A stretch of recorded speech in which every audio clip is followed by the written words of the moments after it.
యోగరతో వా భోగరతో వా సంగరతో వా సంగవిహీన యస్య బ్రహ్మణి రమతే చిత్తం నందతి నందతి నందత్యేవ.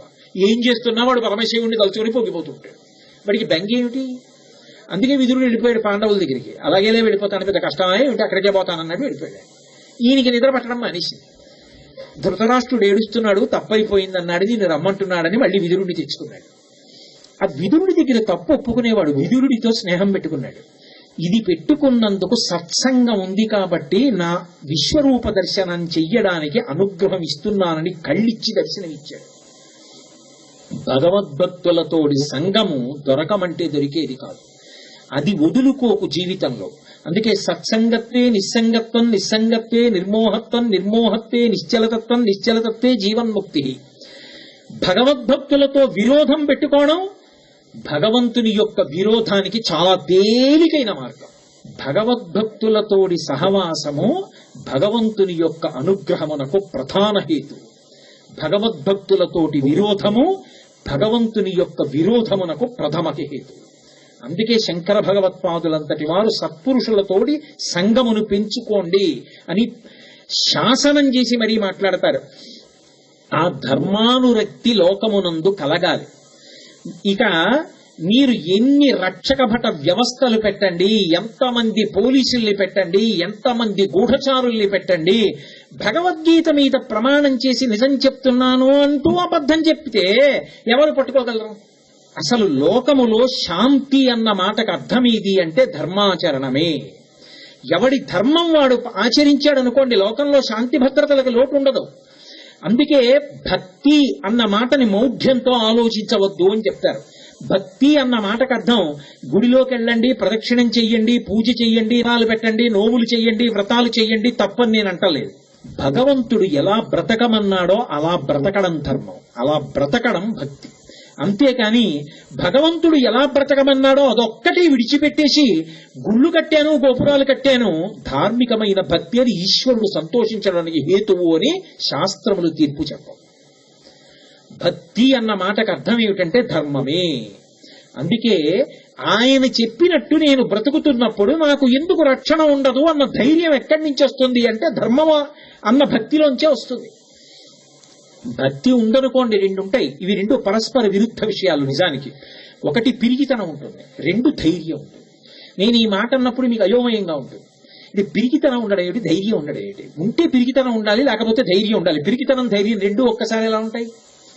అంటే భగవద్భక్తి కలిగిన వాడికి ఒక పిరికితనం ఉంటుంది, హెల్దీ ఫియర్ అంటారు. అది ఆరోగ్యవంతమైన భయం. ఏమిటి ఆ భయం అంటే, నేను ఒక తప్పు చేస్తే ఎవడైనా చూశాడా చూడలేదా సంబంధం కాదు. నేను ఒక పని చేసేటప్పుడు ఈశ్వరుడు ఒకడు ఉన్నాడు. కంచి కామకోటి పీఠాధిపత్యం వహించిన మహాపురుషులు చంద్రశేఖరేంద్ర సరస్వతి స్వామి వారు ఒకప్పుడు భిక్షావందనం చేసి భోజనం పెట్టారు. పెడితే వారు భిక్ష స్వీకరిస్తూ ఒక పప్పు అన్నం నోట్లో పెట్టుకుని అన్నారు. వంటవాడి వంక తిరిగి, పప్పు చాలా బాగుంది, ఏం పప్పు అయ్యా అని అడిగారు. తోటకూర పప్పు అన్నాడు. రెండో రోజు కూడా అదే పప్పు వేశాడు, మూడో రోజు అదే పప్పు వేశాడు, నాలుగో రోజు అదే పప్పు వేశాడు. ఆయన అడిగారు, రోజు తోటకూర ఎక్కడిది అని అడిగారు. మీకు తోటకూర పప్పు ఇష్టమని చెప్పాను, శిష్యులు మోపులు తెస్తున్నారన్నారు. ఆహా అంతే అన్నారు ఆయన. ఆ మరునాడు ఆయన్ని భిక్షావందనం చేసి పిలిచారు భిక్షకి. ఆయన తిన్నగా గోశాలలోకి వెళ్లి గోమూత్రాన్ని ఆచమనం చేసి గోమయాన్ని తీసి నాలుక మీద రాసుకుని వెళ్ళిపోయారు. ఇవాళ భిక్ష చేయట్లేదు అన్నారు. ఒక రోజు అయిపోయింది, 2 రోజులు అయిపోయింది, 3 రోజులు అయిపోయింది, 4 రోజులు అయిపోయింది. భిక్ష చెయ్యవలసిన వేళకి గోశాలకు ఎడుతున్నారు, గోమూత్రం ఆచమనం చేస్తున్నారు, గోమయాన్ని నాలుక మీద రాసుకుంటున్నారు, వెళ్ళిపోతున్నారు. శ్రీకార్యం అంటే పీఠం మేనేజర్ అనొచ్చేమో. ఆ శ్రీకార్యం గబగబా వెళ్లి సాష్టాంగం చేసి క్షమాపణ చెప్పాడు. ఏదో తప్పు జరిగింది, శ్రీవారు భిక్ష తీసుకోవట్లేదు, ఏం తప్పు జరిగింది మన్నించండి అన్నాడు. తప్పు నీ వల్ల జరగలేదు, వంటవాడి వల్ల జరగలేదు. నేను రేపు పొద్దున్న ఎక్కడికైనా వెళుతూ ఉంటే, ఏదైనా ఊరు వెడితే నా సన్యాసాశ్రమ నామం చంద్రశేఖరేంద్ర సరస్వతి స్వాములారు వస్తున్నారు అందరూ. నన్ను చూసి శంకరాచార్యులు వారు వస్తున్నారంటారు. ఈ వేషం కట్టినందుకు శంకరాచార్యుల వారికి ఇచ్చిన గౌరవం ఇచ్చి నేల మీద పడతారు. 1000 మంది వచ్చి కూర్చుని నేను చెప్తున్న మాట వింటారు. ఇంద్రియాలకు బానిసల కండి అని చెప్పవలసిన నేను తోటకూర పప్పు రుచికి లొంగి ఏ పప్పు అని అడిగానే, రోజు పప్పు వేస్తున్నాడే, రేపు ఎక్కడికి వెళ్ళినా సాములారికి తోటకూర ఇష్టమని చెప్పి మోపులు తెచ్చి కొన్నాళ్ళకి అకాలంగా ఈ తోటకూర తేలాక చస్తున్నాం, ఇదేం స్వాములారు అంటారే. శంకర భగవత్పాదుల పరువు నా నాలిక వల్ల పోలేదా? ఏ నాలుక రుచికి లొంగిందో దాన్ని 4 రోజులు గోమయంతో శుద్ధి చేసి గోమూత్రంతో ఆచమనం చేసి శుద్ధి చేశాను. పొరపాటు నాది. ఇక పైన ఎప్పుడు రుచికి లొంగనన్నారు. Healthy fear. ఆ పీఠానికి ఆజ్యులైన శంకరుల పట్ల వారికి ఉన్న గౌరవం అటువంటిది. అందుకే అంత కీర్తి గణించారు మహానుభావుడు. అపరశివావతారం అయ్యారు. అది ధైర్యాన్ని ఇస్తుంది. ధర్మం అంటే భక్తి. భక్తి ఎవరి పట్ల? భగవంతుడి పట్ల. వాడు ఎలా చెప్తున్నాడో నేను అలాగే బతుకుతున్నాను, నేను ఇంకొకలా బ్రతకట్లేదు. నేను అలాగే బ్రతుకుతున్నప్పుడు నన్ను వాడెందుకు కాపాడడు? నా ధైర్యానికి కారణం వాడు, నేను ఇలా బ్రతకడానికి కారణం వాడు. వాడు ఉన్నాడని నేను నమ్మి నిలబడ్డాను. వాడు నన్ను అన్యాయం చేస్తాడా? వాడు నన్ను అన్యాయం చేయడు. ఈ ధైర్యం ఉన్నవాడే ఏ స్థానంలో కూర్చున్నా సరే ఆ స్థానానికి న్యాయం చేయగలడు. అందుకే భక్తి మౌఢ్యం కాదు, భక్తి ధర్మము. ఇది మీరు బాగా గుర్తుపెట్టుకోవాలి. భక్తి పూజ గదికి మాత్రమే పరిమితమైతే మౌఢ్యం. భక్తి ధర్మముగా విస్తరించినది పండినటువంటి భక్తి. అందుకే భక్తి వీరికి పనికొస్తుంది, వీరికి పనికిరాదు అని సిద్ధాంతం చేయకూడదు. అందరికీ భక్తి కావాలి. భక్తి అంటే ధర్మం. ఆ ధర్మం అందరి యందు పరిఢవిల్లిందనుకోండి, అదే అప్పుడు జీవితాలన్నీ శాంతియుతంగా ఉంటాయి. ఎవరి ధర్మాన్ని వాళ్ళు నిర్వర్తించారనుకోండి, ఆశ్రమాన్ని బట్టి ధర్మం ఉంటుంది. ఒక బ్రహ్మచారి బ్రహ్మచారిలా బతుకుతున్నాడు, గృహస్థులా బతుకుతున్నాడు, వానప్రస్థులా బతుకుతున్నాడు, సన్యాసి సన్యాసిలా బ్రతుకుతున్నాడు. ఎవరు ఏ ధర్మాన్ని నిర్వర్తించాలో ఆ ధర్మాన్ని వాళ్ళు నిర్వర్తిస్తున్నారు. సంఘర్షణలు ఎందుకుంటాయి? ఎందుకు గొడవలుంటాయి? ఎందుకు అంత రక్షకభట వ్యవస్థ అవసరం ఉంటుంది? ఉండదు. ఎప్పుడైతే ధర్మము లుప్తమైపోయిందో, మీరు ఎన్ని శాసనాలు పెట్టండి, ఎంత కష్టపడండి, ఏం చెయ్యండి, వ్యక్తులు శాంతిగా బ్రతుకుతారన్న హామీని ఇవ్వడం మాత్రం కష్టమైపోతుంది. నేను ధర్మాన్ని విడిచిపెట్టేయడానికి సిద్ధపడిపోయాననుకోండి, నన్ను మించిన పెను ప్రమాదం మీ దగ్గర ఇంకొకటి లేదు. నేను రాత్రి రైలు ఎక్కాననుకోండి, ఇది ఏదో ఏసీ 2 టైరో ఏసీ ఫస్ట్ క్లాస్ లోనో వెళ్తున్నాను, క్యాబిన్ లో ఉన్నానని తలుపులు 2 దగ్గరికి వేసేసుకుని గడియ వేసేసి ఓహో పెద్ద పందిరి పట్టు పంచంత బెర్త్ అని చెప్పి ఉన్నది 4, అందరూ పెద్ద పెద్ద అధికారులే అయ్యి ఉంటారని పడుకున్నాను. పోనీ ఇంకొకరు ఎందుకు 3 పడుకున్నారు, నేను పడుకున్నాను. కానీ నాలో ఉంది దొంగ బుద్ధి. ఏసీ ఫస్ట్ క్లాస్ లో ఎక్కి ప్రయాణం చేసేవాళ్ళంటే ఆ మాత్రం ఈ మాత్రం లేని వాళ్ళు కారు. మెళ్లల్లో ఉండకుండా ఉండరు, వేళ్లకుండకుండా ఉండరు. కాబట్టి ఎంత చక్కగా ఉంటుందో దొంగతనానికి తలుపు వేసేసి ఉంటుంది. కాబట్టి చడి చప్పుడు ఉండదు. రాత్రి 1 రుమాలు 3 ముగ్గులకి చూపిస్తే చాలు, ఎంతైనా దొరకచ్చు అని నేను ఎక్కాననుకోండి. వాళ్ళ 3కి ఏం తెలుస్తుంది? ఇప్పుడు నా అంత ప్రమాదకారి ఎవరైనా ఉన్నాడా అక్కడ? ధర్మాన్ని విడిచిపెట్టేయడం అన్నది ఎంత ప్రమాదానికి వెడుతుందో ఎవరూ చెప్పలేరు. అది ఎప్పుడు ప్రమాదాన్ని తెస్తుందో ఎవరూ చెప్పలేరు. ఎప్పుడు భద్రత కొంప ముంచేస్తుందో ఎవరూ చెప్పలేరు.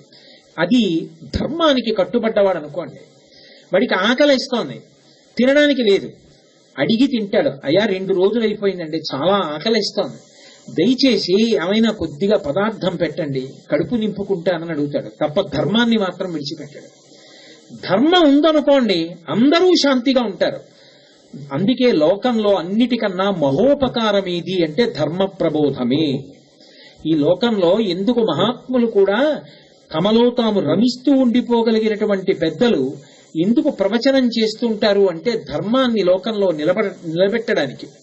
ఆ ధర్మం నిలబడడానికి వ్యాస వాల్మీకాది మహర్షులు ఇంత వాంగ్మయాన్ని ఇచ్చారు. ఆ ధర్మమే శాంతికి, ఆ ధర్మమే ఉన్నతికి, ఆ ధర్మమే మోక్షానికి, ఆ ధర్మమే కీర్తికి, ఆ ధర్మమే తాను తరించడానికి, ఆ ధర్మమే తన ముందున్న వాళ్ళు తరించడానికి, తన వెనక వాళ్ళు తరించడానికి, ఈశ్వరుని యొక్క అనుగ్రహానికి, దేశ కీర్తి ప్రతిష్టలకు కారణమవుతుంది. ఈ దేశం గొప్పతనం అంతా దేనివల్ల వచ్చింది? ఏదో పెద్ద పెద్ద ఐశ్వర్యవంతుల వలన కాదు. ఈ దేశానికి గొప్పతనం ఎందుకు వచ్చింది అంటే ఇక్కడ పుట్టినటువంటి మహర్షులు త్యాగే నైకే అమృతత్వమానసు, దాచుకోవడం కాదు పంచిపెట్టేయడం వల్ల అమృతత్వాన్ని పొందుతాడని నిలబడిన మహర్షులున్నారే, వాళ్ళ పాద స్పర్శ చేత ఈ గడ్డకింత గొప్పతనం వచ్చింది. ధర్మాన్ని పాడు చేసేయడం లోకానికి సర్వనాశనాన్ని కల్పించడం. అందుకే ఏది చెయ్యండి అది ధర్మాన్ని నిలబెట్టేదవ్వాలి, ధర్మాన్ని ప్రోధి చేసేదవ్వాలి, అవతల వాడిలో ధర్మమునందు అనురక్తి కల్పించేదవ్వాలి తప్ప ధర్మాన్ని విడిచిపెట్టి నువ్వు బ్రతకగలవు, సంతోషపడగలవని చెప్పేది ఏదైనా కూడా లోకాన్ని పాడు చేసేదే అవుతుంది. మనుష్యుని యొక్క ధర్మమునందు అనుష్ఠాన బలం పోతే ప్రకృతి యొక్క ధర్మము ఋతుధర్మములు పోతాయి.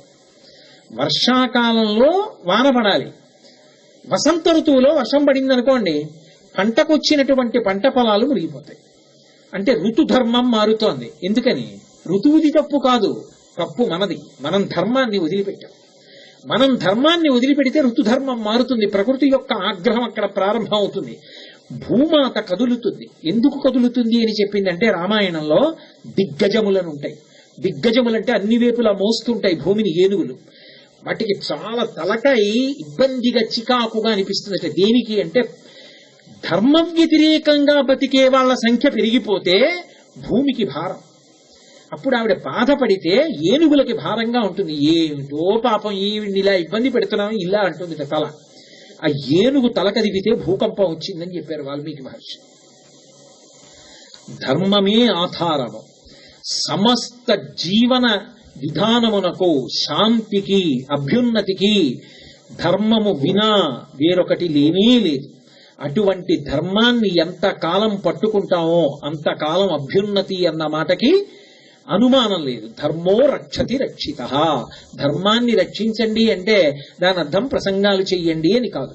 ఆశ్రమ ధర్మము అంటే మహానుభావుడు కామకోటి పీఠాధిపత్యం వహించిన చంద్రశేఖరేంద్ర సరస్వతి మహాస్వామి 92 సంవత్సరాల వయస్సులో సన్యాసాశ్రమ ధర్మానికి వాహనం ఎక్కనని ముందు వెళ్ళిపోతున్న రిక్షాని ఎడంచేత్తో పట్టుకుని కుడి చేత్తో కాషాయ దండాన్ని పట్టుకుని వదులుగా కట్టుకున్న బట్ట జారిపోతుందేమో అన్నట్టుగా నియమపాలనం వల్ల లోపల ప్రేగులు మడతలు పడిపోతే ఉరప్పంజలంలా శరీరం అయిపోతే విభూతి ఇలా పులువుకుని ఇంత కుంకంబొట్టు పెట్టుకుని సత్యదండం పట్టుకుని రిక్షా పట్టుకుని నడిచి వెళ్ళిపోతుంటే, మామూలుగా నడవలేక వెళ్ళిపోతుంటే ద్రవిడ దేశంలో అట్నుంచి వస్తున్న బస్సులాపి బస్సుల్లోంచి కిందకి దిగి చెప్పులిప్పి రహదారికి 2 వైపులా నేల మీద పడుంటే మధ్యలోంచి మహాస్వామి రిక్షా పట్టుకుని వెళ్ళేవారు.